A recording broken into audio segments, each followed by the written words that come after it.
All right, Lisa, while we wait for that, let's talk about real estate, specifically bringing machine learning to real estate. GeoPhy, it's a Dutch company using AI software to determine property valuations based on thousands of data points from satellite imagery to crime rates. The company announced today it raised $33 million in a Series B funding round. Teun is the CEO of GeoPhy, and he joins us now here in New York. Welcome. Thank you. So when I think about real estate, anyone who's bought a house knows that it's hard to kind of pin a value, a tangible value to a house. Exactly. There's so many intangible factors. So it's kind of more art than science. So how do you inject science into that process that makes buying real estate a little bit easier? So it is hard for residential real estate. It's actually even harder for commercial real estate because then you're valuing the income, not so much the value of the house as a user would as you and I would buy that house.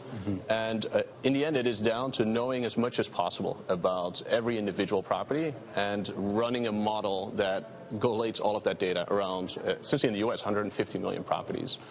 And that, in the end, makes it a model that becomes progressively better over time, learning from every transaction that happens.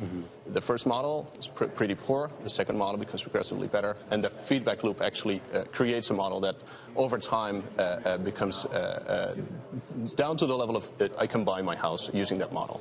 So is the theory that your technology would allow someone to spot transactions or spot properties on the market that deviate some way from the market, so that there's some sort of...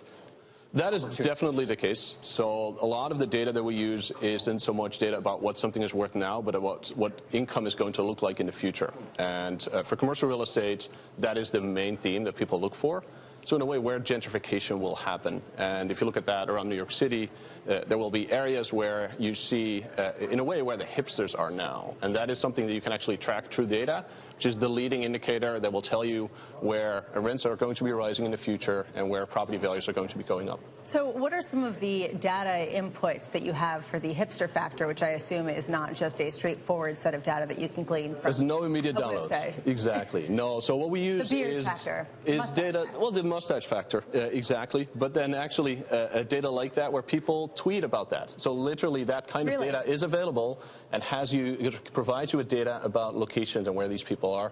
And the more indirect data is independent coffee shops, specific events that you would argue maybe attract something like that. It's taking every cliche of what a hipster is and putting it into a model. And it works, exactly. Have you run into any sort of resistance with this? Because I know in real estate, a big part of the currency of particularly real estate agents is sort of having access to information that the rest of us don't necessarily have. Exactly. It gives them a little bit more pricing power, a little bit more leverage. Have you run into some issues there? We do find that information asymmetry is very typical for how the market works. And what we generally find as kind of the engagements we have is big enterprises, a large bank or a large mortgage agency where knowing what something is worth is actually in their best interest. So we've not found that to be a large blocker, but definitely in the wider market, you find groups of people that now benefit from that asymmetry, and that is something that we intend to have go away.